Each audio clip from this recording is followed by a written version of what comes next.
Karon adlaw sa Lunes, sa ikakawhaag-walo nga semana sulod sa tuig. Ang pagpangayog ti mailhan maoy paglikay sa paghago sa gikinahanglan ug budlay nga panaw sa pagtuo. Ang pagtuo mahitungod kini sa atong katibuk-ang pagsalig sa mga pulong sa Dios ug sa paglakaw sa walog nga mangitngit. Mao kini ang pagtugot nga motubo ang liso sa mustasa diha sa kangitngit ug sa kahiladman sulod sa atong kaugalingon. Sa laing bahin, ang pagpamugo sa pagpangayog mga timailhan ug mga milagro, daghan kaayo kini diha sa mga matuohon. Maoy pagpanglaktod sa atong panaw sa paghingko diha sa pagtuo na malibad si Jesus sa paghatag og bisan unsang timailhan gawas sa timailhan ni Jonas nga mahitungod sa panaw ni Jonas latas pa sa tiyan sa dakong isda ngadto sa mas dakong pagtuo. Bisan nagdumili siya, si Jonas mitugot sa iyang kaugalingon nga ipakatawo ngadto sa pagtuo. Usa kini ka pagbunyag, usa ka misteryo paskwal nga kinahanglang maagian sa matag usa ka nato diha sa kaugalingong talagsaong paagi ug inabagan sa grasya sa ingon makadangat kita ngadto sa tinuod nga pagtuo. Ug sa higayon nga makadangat kita sa makanghob, wala na kitay pangayoon pa bisan unsa gawas lamang sa pagsimba sa Dios diha sa katingala ug gugma.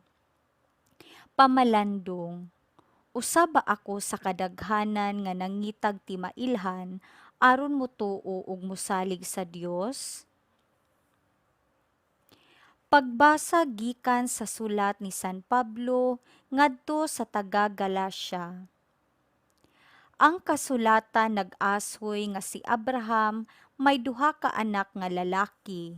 Ang usa anak sa ulipon nga babayi ug ang usa anak sa babayi nga dili ulipon. Ang iyang anak sa ulipon nga babayi natawo sa naandan nga paagi apan ang iyang anak sa babayi nga dili ulipon bunga sa saad sa Dios. Mahimo nga sabton kini nga usa ka sambingay, ang duha ka babayi mao ang duha ka kasabutan. Ang usa si Agar, ang gikan sa bukid sa Sinai, ug ang iyang anak na tawo nga mga ulipon. Apan ang langit ng Jerusalem dili ulipon, ug siya mao ang atong inahan. Kay ang kasulatan nag-ingon, pagmalipayon, babayi nga wala makabaton og anak. Singgi tungod sa kalipay, ikaw nga wala makasinati sa kasakit sa pag-anak. Kay ang babayi nga biniyaan, manganak pagmas daghan kaysa babayi nga may bana. Busa, mga igsuon, dili kita mga anak sa babaying ulipon, kundili sa babayi nga dili ulipon. May kagawasan kita tungod kay gihatagan man kitag kagawasan ni Kristo. Busa pabilin kamo nga dili ulipon ug ayaw kamo paulipon pag-usab. Ang pulong sa Ginoo. Salmo responsoryo. Daygon ang ngalan sa Ginoo hangtod sa kahangturan. Dayga kamong mga sulugoon sa Ginoo, dayga ang ngalan sa Ginoo. Daygon unta ang ngalan sa Ginoo karon ug hangtod sa kahangturan. Daygon ang ngalan sa Ginoo hangtod sa kahangturan. Gikan sa pagsubang hangtod sa pagsalop sa adlaw, daygon unta ang ngalan sa Ginoo. Labaw sa tanang kanasuran mao ang Ginoo, labaw sa kalangitan ang iyang himaya. Daygon ang ngalan sa Ginoo hangtod sa kahangturan. Kinsay sama sa Ginoo atong Dios nga gipalingkod sa trono sa kahitas-an ug nagadung-aw sa langit ug sa yuta nga anaa sa ubos. Gibayaw niya ang ubos gikan sa abog, gikan sa kalapukan iyang gialsa ang kabus. Daygon ang ngalan sa Ginoo hangtod sa kahangturan. Pagbasa gikan sa Santos nga Ebanghelyo sumala ni San Lucas. Samtang nagpunsisok ang mga tao libot ni Jesus, mipadayon siya pagsulti. Pagkadautan gayud sa katawhan ni ining panahona, nangayo silag usa ka milagro nga ilhanan sa pag-uyon sa Dios, apan walay ihatag kanila gawas ni adtong milagro nga nahitabo kang Jonas.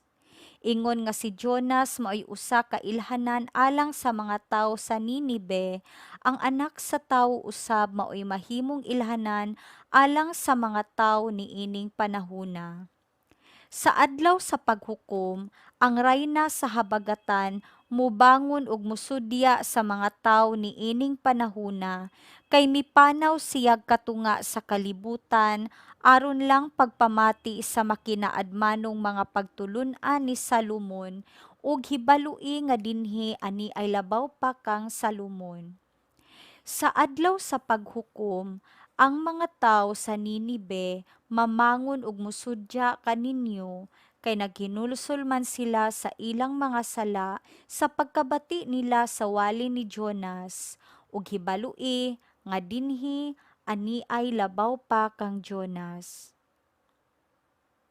Ang Ebanghelyo sa Ginoo.